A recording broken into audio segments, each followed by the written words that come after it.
Hello there, and welcome back into the Direct Selling Accelerator podcast. My name is Sam, and today I am joined by a beautiful guest with some incredible experience in the direct selling industry.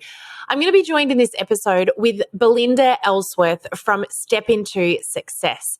Belinda has got decades of experience in the direct selling industry. She's a best-selling author. She produces one of the only direct selling specialized planners out there, and she is a productivity and organizational queen. She's going to be sharing with us today her experience and passion for this industry, but also how to be organized in growing your business. If you're one of those people like me who can be a little bit disorganized with their time, maybe overwork and overstretch and become overwhelmed with all of the things that you've got to get done, you need to listen to this episode.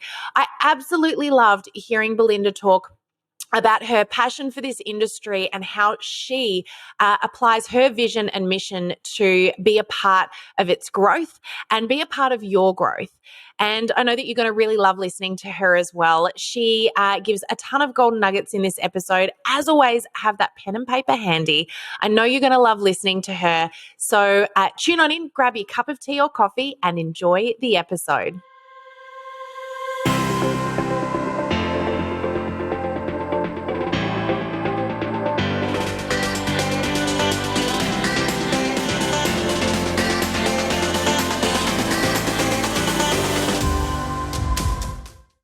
Hey, everybody, and welcome back in to the Direct Selling Accelerator podcast. My name is Sam, and today I am joined by a beautiful guest. I've got Belinda Ellsworth here from Step Into Success. Welcome on in, Belinda. Thank you so much for having me. I'm excited to be here. Such a pleasure. And you and I have had a chance to chat. I'm really excited by what we're going to be talking about today and some of what I know you're going to share with our audience. I'm also really excited about what you do and your mission with your business. But, as a mum, an entrepreneur, a businesswoman, and someone who's got an incredible background in the direct selling industry, do you want to tell our listeners just a little bit about who you are and who Belinda is behind the scenes and a little bit about Step Into Success? Sure. So I've worked in the industry for it's just about 40 plus years now. Wow. I know, it's pretty incredible. I started out very young as just I was a professional musician, and I started out just as a side hustle thinking, okay, I'll do this while I'm between playing gigs and stuff. And so this part I didn't hear. So professional musician, you've got a daughter who's a singer. So you're obviously a very musical family. We are. My husband plays as well. And so I was a drummer. And are you serious? Really? Yeah. I still play. I don't really play professionally, but I can still play. That's awesome. I love practice. It. Yeah, one of my best. When I first started Step Into Success, it was like the very first direct selling association meeting that I went to.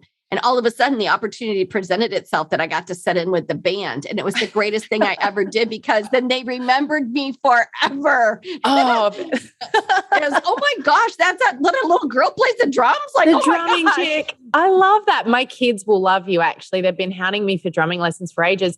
We actually interviewed Mark Schulman, the main drummer for Pink, on this podcast. Oh my gosh. Last year. Yeah. That's awesome. Yeah. So you of all people, I'm sure would know who Mark is, which was really cool. So there you go.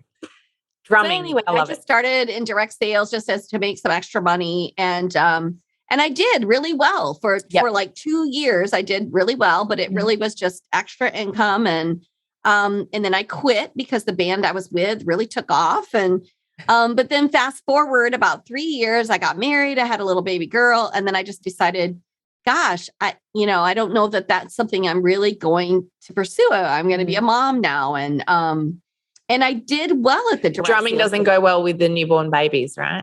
Not really. So I was like, okay, I'm just going to get back. I'm going to go back into direct sales because I was good at that for a hot minute. Yep. But then I took it serious. Yeah. So I just took off, accelerated, made it to the top of the career plan by the time I was 29, was making a 6-figure income. And that was many, many years ago. Yeah. So it was it was exciting. And then in 95, with much encouragement from a lot of other people, they're like, you are so talented. I had some pretty big motivational speakers say to me, you're way talented than a ton of other people out there, and you need to do this. And so I was like, okay. And so I started, and I just started teaching others everything that I learned in those, years, systems, strategies. Like, I'm a very systems girl. So I just started doing that, speaking at lots of conferences, leadership events. Then I went on to do, so I kind of started my family all over. And when I had my third daughter, I decided that I was going to really focus a little bit more on consulting as well as speaking. Yep. So I've done a lot of consulting with a lot of direct sales companies, and still do. I like to keep a pulse on everything that's kind of going on. But then we service thousands in the industry with programs and tools and resources to, help them be more successful. Yeah. Awesome. And one of the things that I've really gathered from chatting with you over the last couple of calls that we've had, you are so passionate about this industry. And this is definitely something that we share. I would love to hear from you what future you would love to see for this industry. I mean, we've been through so much. The direct sales industry's changed so much, particularly in the last 24 months. What would you love to see in the future of direct selling? I would still like it to be a place where anyone can participate and make it be whatever they want it to be in their lives. It's the ease of getting started with a well-branded business, but I'd like there to still be a strong opportunity. I see companies moving away to a more just sales-driven compensation plan, and I believe that there are still people that want to do this and lead a team, and I don't want them to take a pandemic of 2 years and base all of their data and information on where they think the industry is going based on behavior for the last 2 years, which is erratic behavior. I mean, like we're going to, start to mold a whole new industry based on some crazy behavior that people had to adjust to or change their, ways of learning. I think that the pandemic caused people to, it's a double-edged sword. Like for some people, they had huge growth and they learned new things and they've learned new ways to do their business. And for others, it was very challenging and very difficult. And I think we take the skills we've learned, we combine them with the skills that we had, and we forge a whole new path with it. But I don't think we throw away all of the skills and everything of the way the business was before the pandemic. Yeah, absolutely. That's really great advice. And with your business and what you get up to, can you tell us a little bit about what's your mission and vision to make your own impact on the industry going forward? Mm-hmm.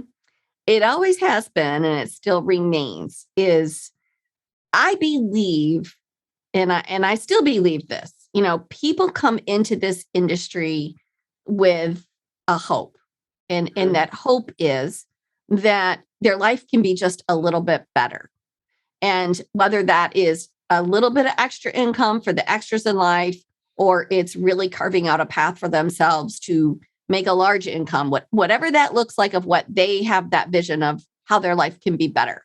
I think when people hear someone else, or they see a video, or they meet someone at an event, they're like, wow, if we could have that, if we could do that, if our lives could be easier, that would be awesome. Yeah. And my mission has been for the last 27 years is to make that road easier for those people, to help those dreams come true, to make that not just a dream, but make that hope a reality. And so I've continued to make it my mission to bring people tools, resources, to be as successful as they personally want to be. And that's what I'm still driven for. I still believe that part hasn't changed. What makes people say, I think I want to do this? They fall in love with the product, possibly. But it's really about, wow, maybe if I do this, our lives could just be a tiny bit better. Yeah. And that's so true. This is one of the things I love so much about this industry is people come into it looking for something, don't they? Yes. Um, and there's so much to gain, but it's also about having those tools. Now, speaking of tools, you are a best-selling author, something to be incredibly proud of, and certainly something that one day I would love to be able to also say. But I've had a look at your publications. I actually already owned one of your publications prior to meeting you to talk about the podcast. So, can you tell our audience a little bit about your exciting books? Yeah. So I have the one book, and then I've got some other.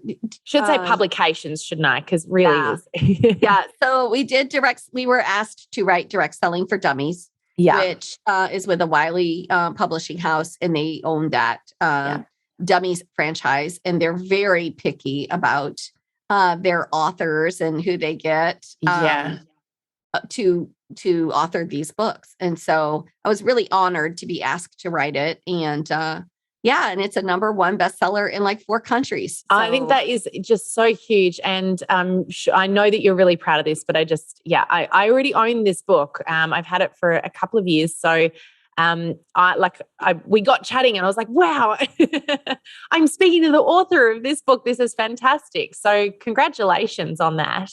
Thank you. And that book has helped a lot of people, a lot of people. I'll interview people. Like I was interviewing this one gal with a company, and she went all the way to their top of their career plan and like only been in the business 10 months. Yeah. And so I was just asking her, so what did you do? And because I didn't really know how she had achieved that. Yeah. And she said, gosh, my leader gave me a copy of your book right when I joined her team. And I followed every single thing in there, everything. I didn't waver from it. That's amazing. That's what you want to hear. Did you just pull your phone out and go, can you just repeat that? I'm just going to record this. Absolutely. So that was really, that was awesome. That was probably, I've gotten so many awesome testimonials. It's just been fun to even walk into a direct sales home office, and as I have done on many, many occasions, and it's sitting on their desk, it's sitting on their shelf. And they're like, are you kidding? If somebody calls and asks me a question that I don't know, I just go to your chapter and I look it up and I'm like, here's the answer. Here's what I love it. Do you know, I don't think I told you this. Do you know where I got your book from?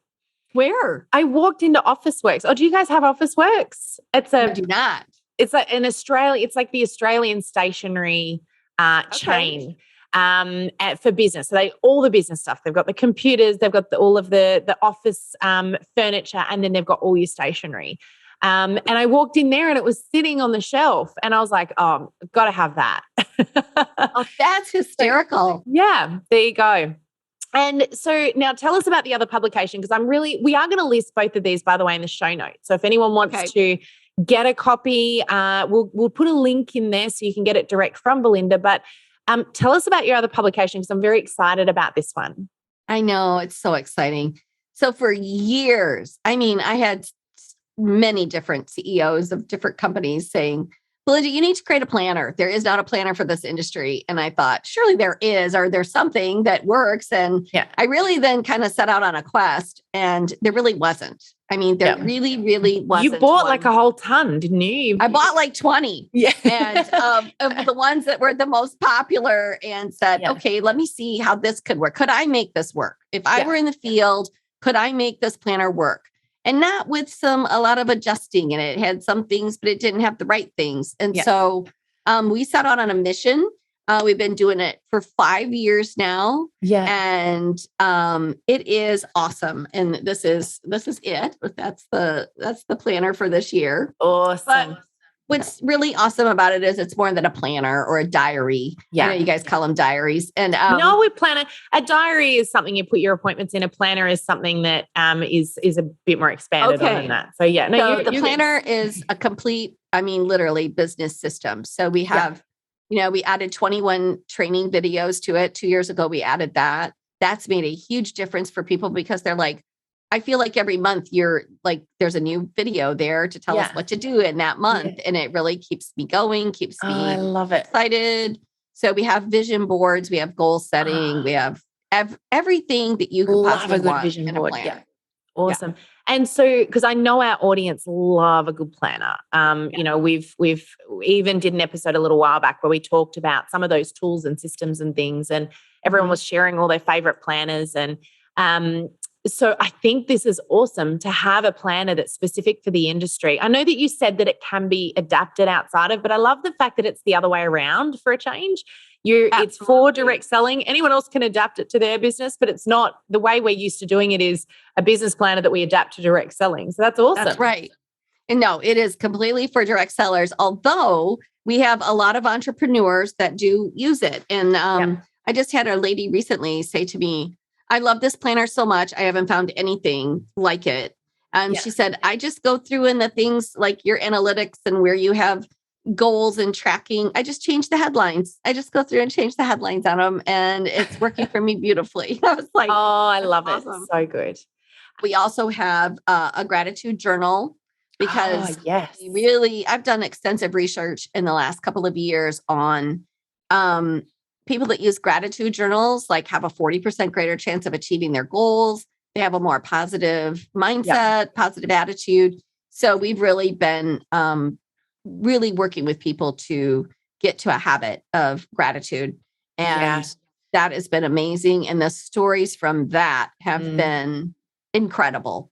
So super powerful. I'm really glad to hear that you've incorporated that. That's a separate journal to the planner? It is. Yeah. So let's see. This is what it looks like. So, I love you've got this little kit that people can get, right? So if they go to the little link, which we'll put in here, there is a kit and it even comes with little markers and stickers and things. So very, very female. I think you've really tapped into something that I think will never die, which is that beautiful feeling of putting pen to paper and really, creating something beautiful. Yeah.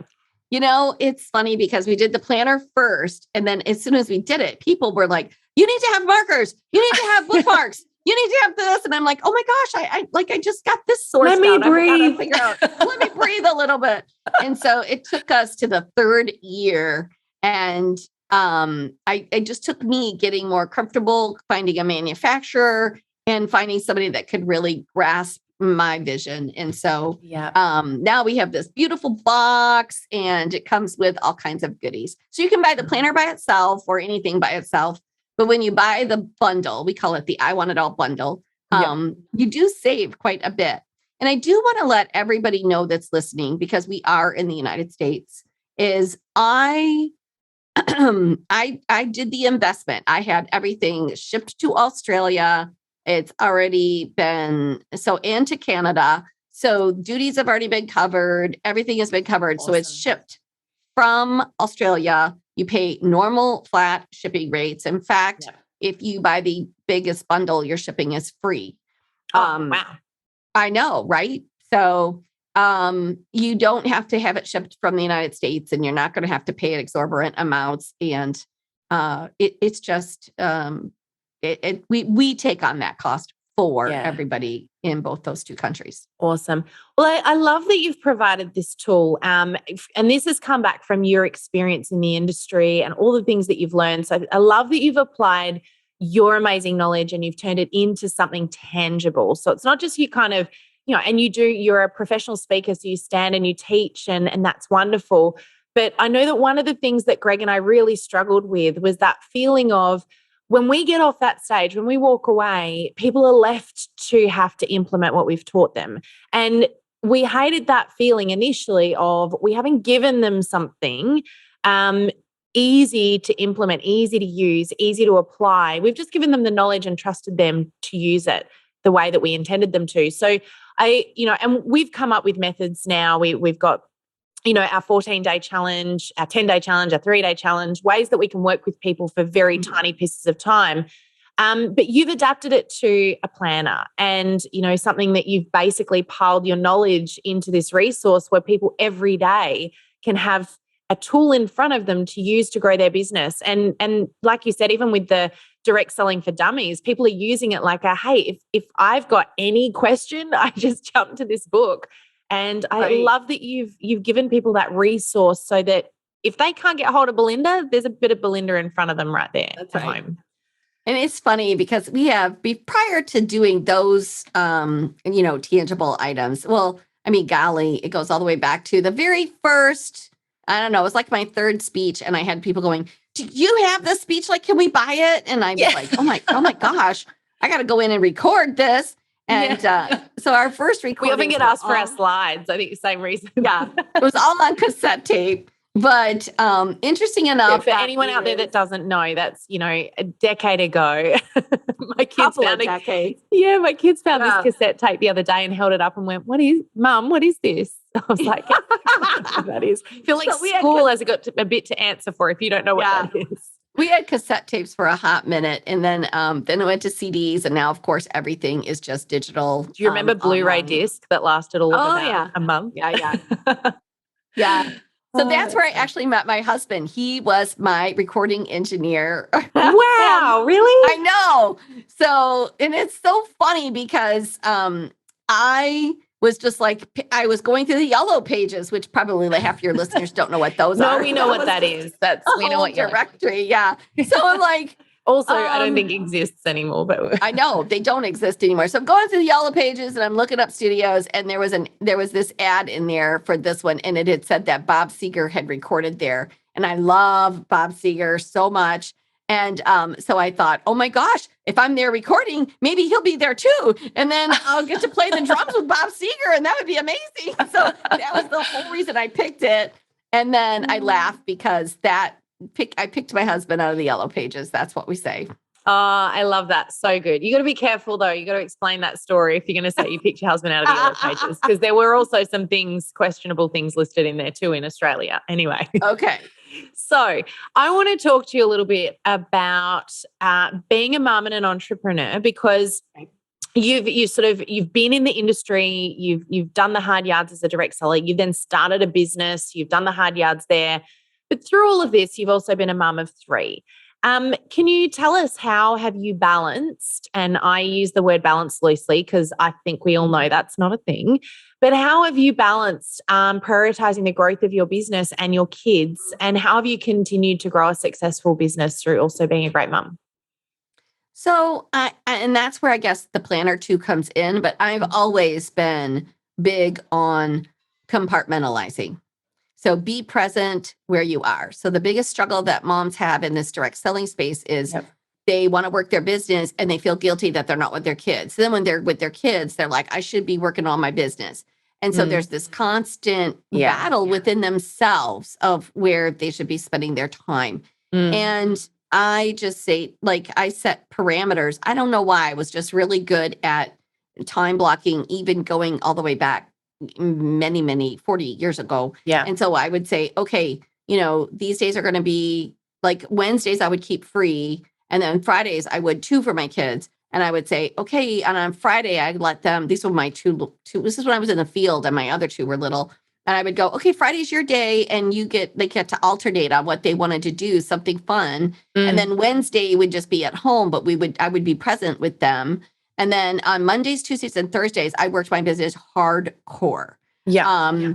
And at the beginning, I had them at home and I was like, well, I'm trying not to pay for daycare, but then that was just foolish. And so I actually just found somebody, a sitter that kept them for a certain amount of hours a day, on like 4 hours on Tuesdays and Mondays, Tuesdays, and Thursdays. And then I just like really got it done. And I was also really smart. So how I really found the industry, if you will, was I went to a Mary Kay party that when I was 14 that my mom had been invited to. Yeah. And I just showed up because I was going to go and she said I couldn't go. So I just showed up and she was so mad at Teenager me. at its best. Yeah. Yes. She's so mad. And, but the Mary Kay lady the director picked up on what was happening and said, why don't you be my helper? And, but then she hired me to come 2 days a week after school and like do all her grunt work things. And so when I started really growing, I had a babysitter that would come to the house, like when I would go and do my parties. And then I would give her a whole list of stuff to do after she got the kids down. to do my invites, to do paperwork. Wow. I love it. So I hired a 14-year-old straight out, and then I got somebody else part-time. So I was never afraid each step as I grew to hire an assistant, even if it was just part-time. And that was probably the smartest thing that I did. So I've learned to compartmentalize and block my time. And then I've also learned to delegate. And those are the two biggies. And so when I was with my kids, I was with my kids. And when I was working, I was working. And then, I'd make deals with them. When I had them here, like, okay, mommy's going to work, but on Wednesday, we're going to do this. And on Friday, you get to do whatever you want. But today, for Tuesday and Thursday, I need you to be really good. So, and that's just how we did it. And then when I had my daughter, so there's a 20-year gap between my kids. And I already was a full-blown speaker traveling everywhere, like, 6 to 8 speaking gigs a month. And I took her with me at the beginning. And then it was, I think you said she was 5 weeks old? 5 weeks old when we took her to our first convention. I love that. It was awesome. And so, I was gone every weekend. I just was gone every weekend. And we got into a routine. And I left on Fridays and I got home sometimes on Saturdays, sometimes on Sunday. And my husband was with her. And they have a lot of cool things that they did together that, I probably would have never done with her, like rocket bottles and science club and all kinds of other stuff. That's the Mentos in the Coke, right? Rocket bottles.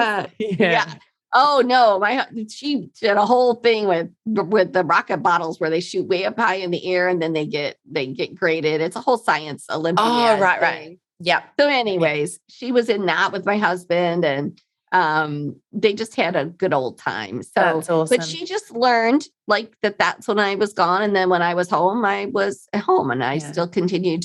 I've always kind of left Wednesday as my light day. It's an interesting day to pick as your light day. Middle of the week. I know, because I work hard. Like yesterday, I mean, people would be like, so this morning I got up and I took my mom to the doctors and I just have things like that. It's like my own catch up day. We're doing this. You say this, but today is Wednesday for you. And a Wednesday night nonetheless. And you're on a podcast still working. That's all right. But yesterday, like I got up, Tuesday is a work day and I just get up and I get myself mentally prepared. I start about 9:00 in the morning and I finished about 1:30 in the morning last night. And it was nonstop. So there's a couple of things I want to pick out of what you just said. I particularly want to talk about time blocking in just a moment, but I cannot help but, as you talk, I'm going, oh my gosh, we've got so much more in common than what I realized. Because my mum did Mary Kay. The earliest memory I have, I don't know if I mentioned this to you before, but the earliest memory I have is of my mum doing Mary Kay, and she had these beautiful big palettes of makeup. And that's how I learned to do makeup, was watching the Mary Kay tutorial videos and watching the demonstrations as well. And when I turned 14, I started my first direct selling business. So it wasn't with Mary Kay, it was with another cosmetic party plan. But there you go. So, more in common than what we realized. That's so awesome. Unfortunately, Mary Kay isn't in Australia anymore, so we might have to work on them with that. But there you go. Wow. But what I do want to talk about, though, is the time blocking. Now, you mentioned time blocking. I'm going to just be the realist woman here for a second, and I'm going to ask Belinda for her advice because I reckon you hear this a lot. Mm-hmm. For those that are really dedicated to grow their business, there comes a point where, yes, you set aside certain blocks of time, but when you have someone come to you and say, hey, but, I will hire you for something, or I'll pay you for something, or I'll book a party with you, but I really need to do it on this day. And that entrepreneurial woman in you goes, well, I'm not going to say no to work, to a job. And so there's that. You end up with this tug of war between, I said I wasn't going to work then, but now I need to. And before you know, it's kind of like this just flow on effect. Your time blocking is completely out of the window. So can you, and I'm sure this has probably happened to you before, you're obviously very disciplined, but what advice would you give to one of our listeners maybe Sam, who has trouble sometimes with that discipline with their time? So there's two pieces to this. So there is kind of the outward business that you're going to do with people, and sometimes you do have to be flexible with that.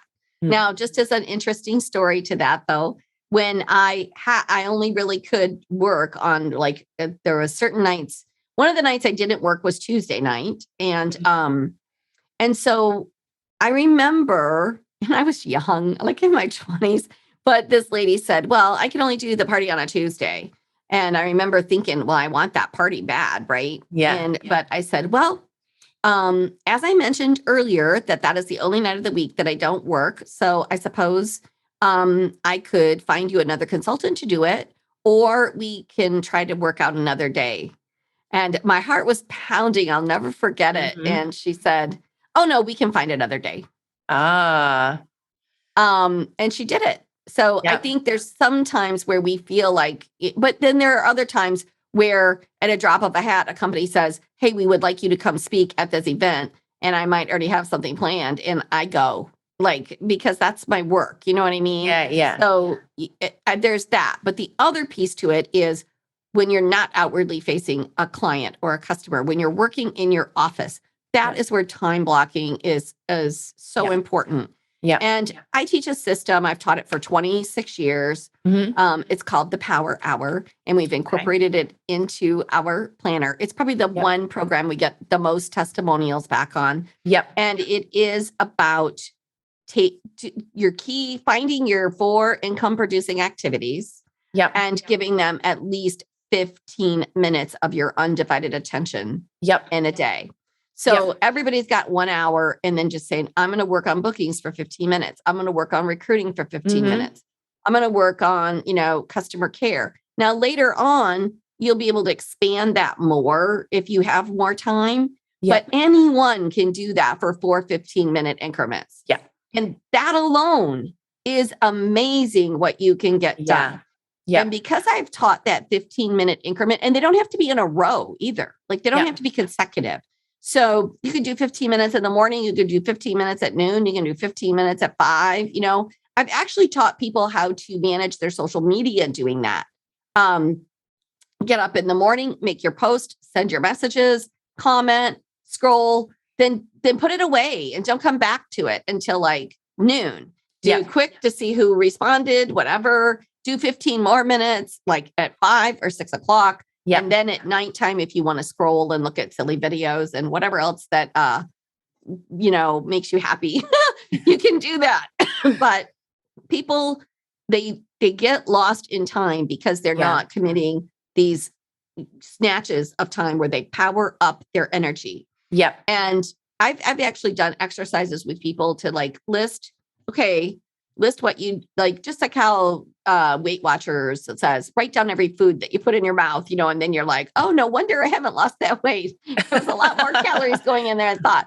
Some of the financial planners tell you to write down every money that you spend. But we really tell people, write down everything that you did in a 7-day window and in 15-minute increments. And suddenly there's 2.5 hours that were wasted. Suddenly there's 2.5 hours here. Usually to social media. Yes. And so they're just wasted. And so we really, my youngest one, I've taught it for so long that it's okay, you got 15 minutes, go. We've done that with her, but she does it to me even now. Okay, Mom, we got to get out the door. You got 15 minutes. Go. And so it's amazing what you can do. I packed for a 2.5-week trip to Europe in 15 minutes. Oh my gosh. See, there you go. You get super good with your time. Very productive. I love that. I've actually heard the process of 30 minutes. And in fact, one of my very first ever coaches said to me, do a time audit, which is pretty much what you've just been talking about. It's probably one of the most powerful things that I ever did. Because like you've just said, you go from feeling like you've got no time to, whoa, am I wasting a lot of time doing stuff I probably didn't need to be doing? Or I could have grouped those things together instead of doing them at these random, different times. And but it's not. There's actually some great apps you can use to do a time audit now as well, which you clock in and clock out of what you're doing. So and then it then puts everything together in a graph, so you can see I spent this much time on the phone, and I spent this much time on social media, and I spent this much time, getting ready for work and all of the things. So it's a really good thing to do from time to time. But I love the idea of 15 minutes. 30 minutes even sometimes sounds like a lot. So finding 15 minutes to do a particular task and just focus on that one thing is a great suggestion. Why the 15 minutes work? Because as you become more disciplined and as you get better at what you do and more confident at what you do, you'll start to stretch that out to some of those 30 minutes. But like for people that are so fearful to reach out to people or get bookings on their calendar, it's like, just do it. 30 whole minutes. Yeah. 15 minutes is easier. 15 minutes. That's it. Yeah. And the testimonials are amazing. Like one woman said, I came to that conference. I had 2 bookings on my whole calendar.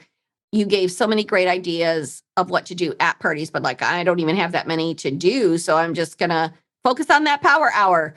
And then I spoke at that company like 6 months later. And she came up to me and she said, I now have 26 events on my calendar. Like, wow. I just stuck to it. And she said at the beginning, 15 minutes felt like an eternity. And then pretty soon I looked forward to the 15 minutes. Yeah. And then you can start to spill over that. But the other reason that it works, and these are what I call my 4 pillars of success. And I stick by these, and everything I create is based on these 4 pillars. And it's focus, commitment, consistency, and organization. And if you will continue to build on those and grow those things, like most people, the reason they don't have enough time is they're not organized enough. So they can't get their fingers on their leads to even make a call. So it's being organized and then focused. Like women, we're these creatures of like, we think our superpower is multitasking, but it's your greatest deterrent. So it's learning to focus and then staying committed to it. And then just being consistent. I'm a creature of habit. I do the same thing on Mondays that I do on Tuesdays, and my Wednesday looks the same. So when I wake up, I already kind of know what to expect for the day because I know what typically that day looks like. Yeah.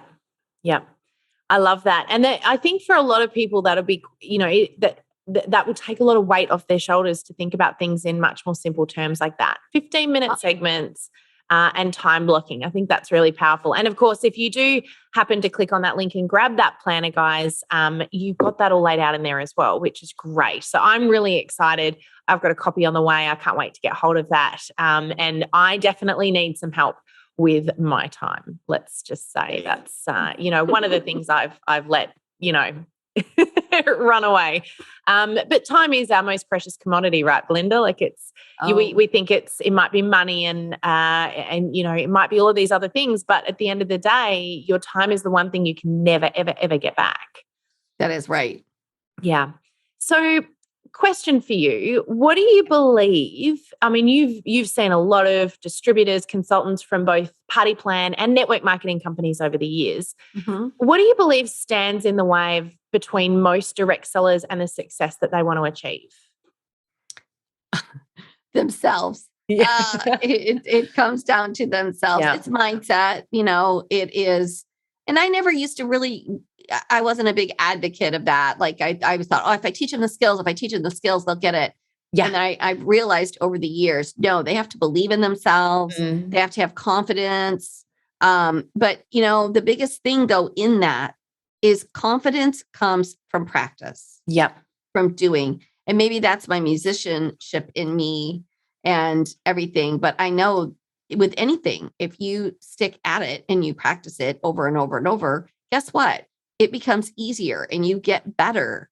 And the better you get, the more confident you become in your skills.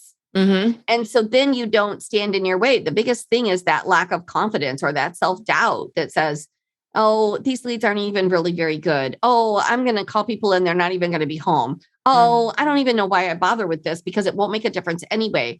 That is what gets in people's way. Yeah. And this is where I get super passionate. I know I got to calm down, but go. When I first started as a speaker, one of the things that I did in the very beginning was I'd say, I would like you to raise your hand if you have your goals written down in a place where you can readily see it. And back when I first started speaking, so like that say is 1995, I would get about 25% of an audience to raise their hand. And even then that was like, that's only 25%. That's only a quarter of you. And so then I would go off and train on it. Yeah. But as the years went down, it went to 15%. And then it was 10%. Wow. And now, right, even before the pandemic, when I went into an audience and said, how many of you have your goals written down in a place where you can see it? It's about 8% of an audience. Wow. That really surprises me in this industry for that to be the case. Well, it is. And so I started doing tons of research on why do you not set goals? Yeah. And so here's the 2 reasons. And this one's been a reason forever. The first one is, well, I just do this part-time. So that's where one of those increases come from, because what's happened also in the course of the industry is we've got more people working this as a side gig, side hustle. They're doing it alongside another job. So we've got more people that work full-time that are just doing this to make some extra income or do it extra. Yeah. So they think it's just extra. So then they don't have to set a goal because it's not serious. It's not a real job, if you will. The second reason, though, is the one that's the most disturbing. And that is, well, if I never set a goal, then I've never failed. Yeah. And they're like, and this is what I've had actual people say to me. As long as I set a goal, then no one has any expectations of me. Yeah, that's really scary and sad. That is sad and scary. So then I'm like, yeah, but you might be afraid of failing, but you're missing out on the sweetness of success. And then they go, oh, just, but I've just really started teaching people there really is no failure. Like your goals they're not the end all be all. They are benchmarks that continue to move you forward in your journey. They're just benchmarks on the road. And if as long as you have purpose behind that, that's why purpose is so important. As long as you have that purpose of why you're doing it and you set a goal, if you miss it, it doesn't matter. It's like my purpose is still there. I'm further ahead than what I was before. And I just keep on my road. I just keep on this path. But most people that are afraid to set goals, they're still sitting in their driveway going nowhere. Yeah. Yep. And so that's such an important point. And we actually did a goal setting exercise with our accelerator members end of January this year. And it was a really powerful time because number one, we were able to all work together towards setting these goals. But the amount of people that ended up in tears, happy tears, I'll say, but tears, because they hadn't embraced those things that they were most passionate about achieving. You just mentioned your why and the importance of that. And we got talking about our whys during that session. And the amount of people that hadn't actually given their why the light of day because they didn't think it mattered. And, the importance of that thing that makes your heart tick is it's not just important to you, it's also important to everybody else around you. It's what, helps you show up in the world. So I completely agree with that. And so your planner, coming back to that, does that have anything in it to help people with the goal setting side of things in there? Oh, yeah. Okay, great. We're big on that. So awesome. It first starts out with your whole big 4 buckets because you can't just set goals for business because if you just do that, you'll feel always like I'm missing out in life or whatever. So we really start with your 4 big buckets, your family, your health, your business, and your personal development. And then we move on to the vision board. And so okay, take those things now and how do they play out and how are they important? And then it goes into the goal business strategy. So because goals is 3 parts to a goal: purpose, the actual goal itself, and then the plan of action. If you don't have a plan of action on how you're actually going to execute, you just kind of hope. And then at the end of the month, you're like, oh, dang, I didn't hit my numbers. I didn't get where I wanted to be. So it's really having a mapped out plan of action to get there. So awesome. We do that. And then each month they set goals. We also have analytics in there, shows them what they did this exact same time last year. Then they set their goals accordingly to what they want to achieve this year. Is it Yeah, 10% more? Is it 20% more or what? And then they get a plus or a minus. And so then they carry that over to their whole year goal, like how far, so they don't lose it. So in a quarter, they can say, how far off am I? What do I need to make up? Or where do I want to be? Yeah. Because people lose, they give up on all of that because they miss it a couple of times. Yeah. So we try to help people like stay in the parameters of still going measuring. Measuring. Important. So not just setting the goal, but measuring the goal, which is essentially a SMART goal system, which is so important. So, look, before we get to our fun questions, do you have one or two quick tips? Because I know that you're a bit of a recruiting expert here. You've done a lot of work with people on recruiting, particularly online. So can you give us a couple of little hot recruiting tips from Belinda before we go into our fun questions and wrap up? Sure. I think this is my number one tip. So if I had to say, okay, what's my number one tip? And that is, first you have to, especially people online, they don't want to open their mouth. They think they can post and people will read a post and they will get it. But people need to hear your enthusiasm and your passion. And so you have to either go live, if you're doing online events, like for example, people that I knew that were just stellar recruiters when they did in-person events, then they were forced to go completely online because of the pandemic. And they're like, my sales are skyrocketed, but my recruiting has tanked. Yeah. So why do you think that is? And so I went and started looking, and it was like, well, out of a 5-day event, they posted one time at the beginning.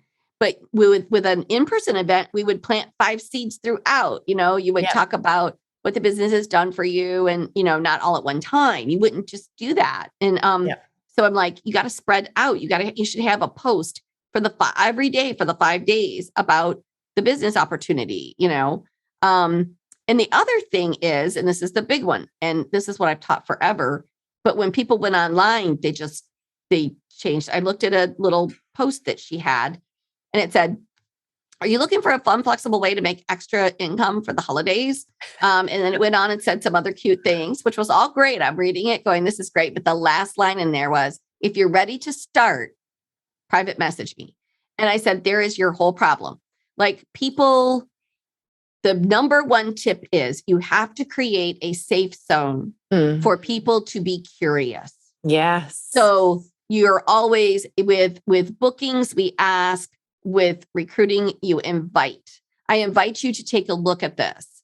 Would you care for some additional information? Are you looking for a fun, flexible way to make some additional income? Would you like to take a closer look at what we have to offer? Please comment below or private message me if you would. So, and then doing lifestyle posts of, what the business means to you. But it's to you, that's the key, right? Yes.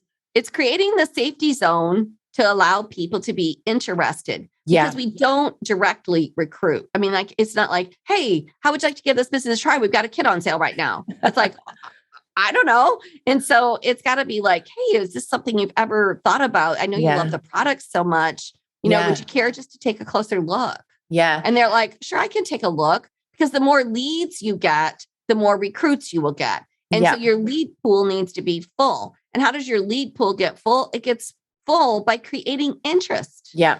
Conversation. So we're always, yes. If you just ask for the recruit, you're going to get a whole lot of no's. Yeah. I love that. And what's really interesting about some of those things that you just mentioned, which is what I find as well, is that people speak to people very differently on social media to how they speak to them in real life. It doesn't work that way. We read it the same way. So why aren't we having, if you were at a demonstration and you were talking about the business opportunity, would you say it that way at the demonstration? Probably not. No. The conversation I hear people say at a demonstration is usually something like, hey, you've ordered these, you're going to order these products, it's going to cost you this much. Do you know that if you, you jump on in and you join the business, you'll not only receive some of the products for free, but you're going to get discounts and you'll be able to share the products with other people as well. You're creating an opportunity, but you're doing it in a conversational way that relates directly to that person. But putting, hey, who wants a kit? They're on sale right now. Like, You wouldn't walk into a party and I say didn't that. even know that I kind of wanted to do this. What's a kid? Yeah. No. I know. If you're ready to join, if you're ready to start, like I call them hard word choices versus soft word choices. Yeah. Soft word choices are, if you're just curious and would like to know a little bit more, please let me know. Yep. I'd be happy to get you that information.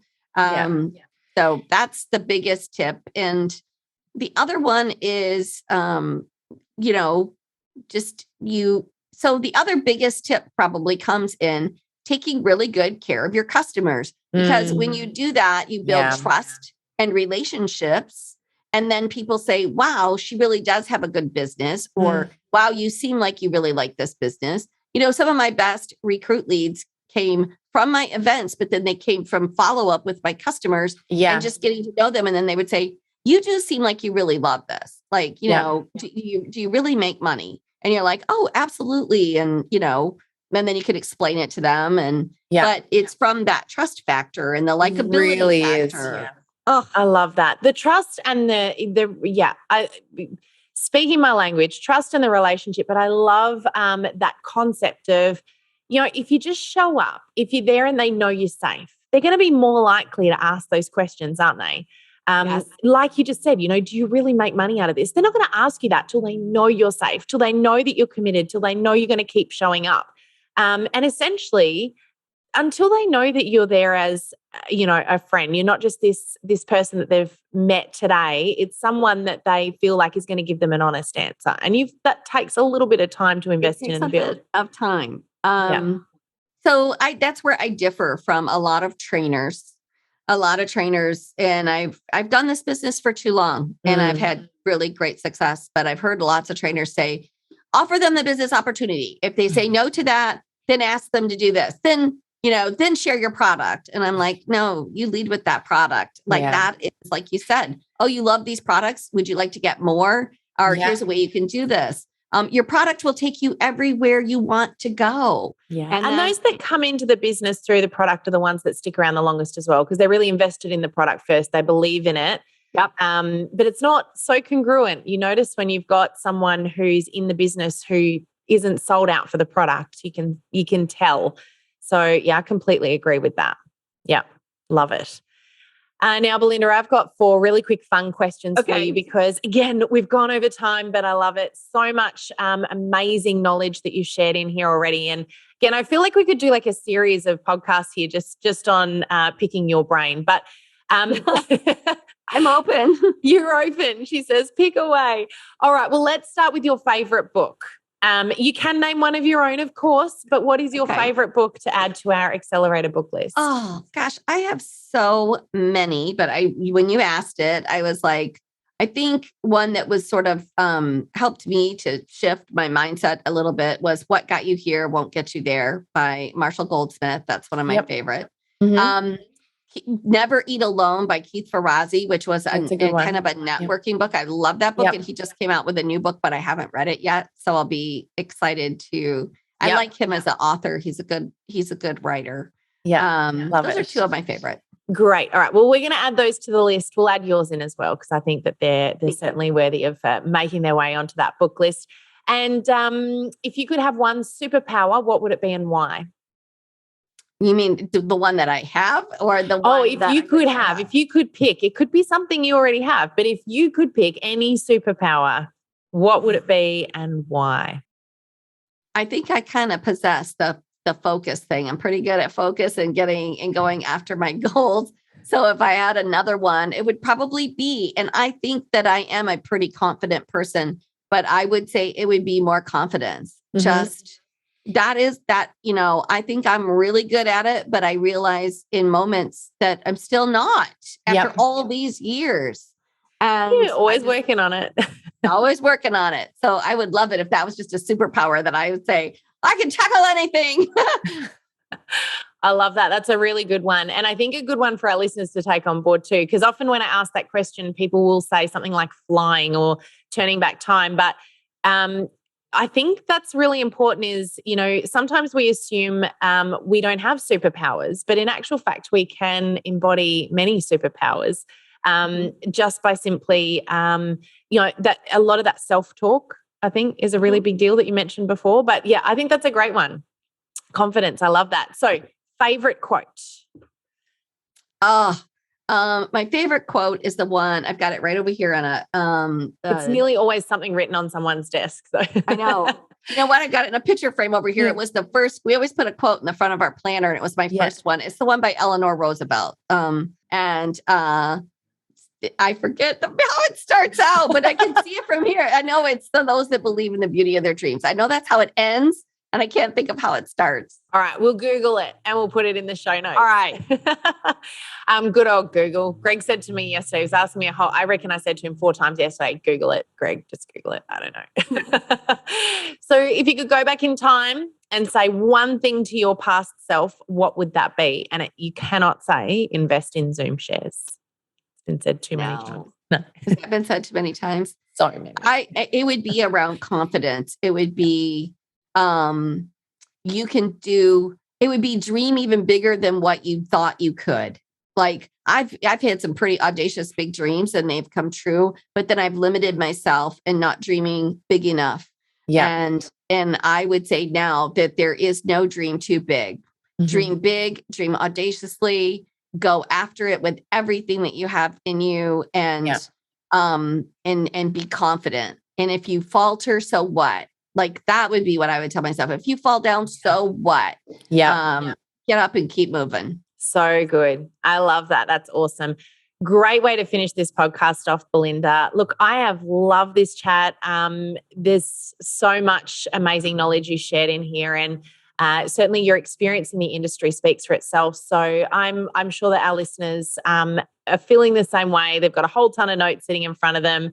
So thank you so much for taking time out of your schedule on your light day to come and chat with us all. We really appreciate you. So thank you for joining me today. Well, you're welcome. And, people can, if they want to just follow us, we're on all the social media platforms. We'll put those in the show notes. But absolutely, I do on our business page, we do a free training every Tuesday night. And it's at 9 p.m. Eastern. And I want to say that's in the day because we have quite a few people from Australia that jump on that call. Yeah. It's in the morning there. It'll be mid-morning here. Yeah. Yeah. So I want to just encourage people to check that out. We go through different topics every single Tuesday night, and which is your Wednesday morning. Yep. So yeah, check that out. We would love that. So thank you so much for that, Belinda. We'll pop that into the show notes, everybody. So we'll pop Belinda's journal. We'll pop her book as well, Direct Selling for Dummies, in there. So if you want to grab copies of those, and we will also link to your social media as well as, of course, where they can find that live session. So thank you again so much. This has been fantastic. Really appreciate you and your time. And thanks as well to our listeners for tuning in again today. And we'll see you all again next week. But thanks, everybody. Thank you for joining us in this episode of the Direct Selling Accelerator podcast. If you love listening and you found that this was helpful for your direct selling business, please like and subscribe to our YouTube channel.